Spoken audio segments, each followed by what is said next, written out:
It's changed a lot over the years. Like most smaller dealerships, we would have started at a place that family had a lot of leadership roles in individual store locations. But that didn't become sustainable. So as time went on, we started to have some more corporate managers kind of taking care of some of those stores, and then some store managers too. It looked a little different at every location, really depending on what the skill sets were, the people that were in those stores and how those things were taken care of. But as we've grown over the years, creating another layer in our organization definitely has brought a lot of clarity, and just better attention, where, you know, when things start getting busy, you're not just putting out the fires of the day, you're still able to work on the business at the same time. So it's been a big benefit for us. Before, we had some fairly rapid growth in the last 2 years, and got our stores got further away from the mother store, let's call it. And we were finding it difficult to get to those stores more often as we needed. So we implemented a regional manager approach. So we have a regional manager that does parts and service, and then a regional sales manager. And they are able to travel to those stores on a daily basis with a daily schedule to be at each one of those stores to help the parts and service department, help the sales department work through their day-to-day challenges, where it used to be, the corporate managers from here would just go, okay, I'm just going to go over to the store for the day. Now there's a set person, the schedule. It just helps keep the continuity, the flow of business for us. The growth that's happened around here has really been in the last, 15, 20 years or so. And so we've gone through that time when there was 50 of us and now there's 350 of us, right? And at least to me, it still feels the same. And I want it to feel that way for everybody that's here. That's hard, but that's what keeps people around.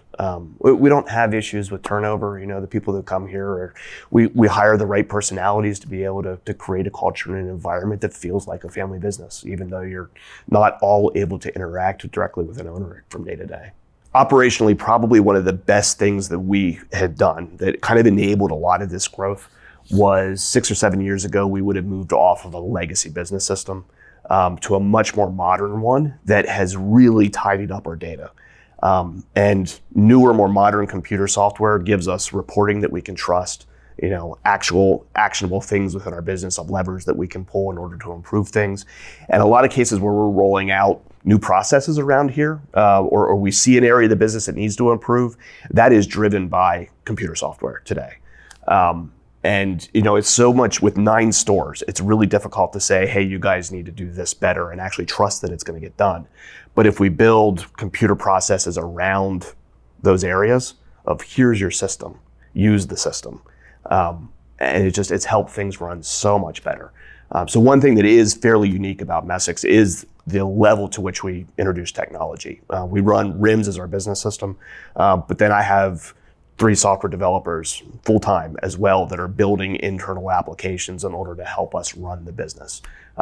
Phenomenally expensive investment, but also just worlds of difference in the quality of data and the quality of the business that we're able to run. Helps me sleep a lot better at night. I think we have grown a lot, but we'll go back 49 years ago, I started, there was 13 employees. It wasn't long till we were 20. And so that's a huge percentage change. We keep going, and then we were at 35, and then they decided they wanted a general manager because of that growth. So I don't know that the growth rate has always been there. We've always grew at a fairly substantial rate, fast. It's just now that when it's big and it grows, it just keeps getting bigger and bigger. So I do think it's part of the heritage because of treating people right. The one thing that I think has worked well for us is that in a lot of cases when we don't have a whole lot of meetings, but the one place that we do have meetings is in our core leadership team. Our core team is getting together on a monthly basis, and sometimes those meetings are more productive than others, but doing that on a routine basis has really helped us have a better knowledge of what's going on in other departments. It kind of gets us out of our silos a little bit and has helped interdepartmental relationships. And where we need to be working together across the company just helps us function better. That gets kind of distilled down through the company by regional management structure and then down to our staff. But a lot of that is done more in what we would call servant leadership, right? It's working alongside of somebody in order to help them see the goals and the vision and the direction of the company, not by packing everybody into a conference room and going through a PowerPoint presentation on what's important, right?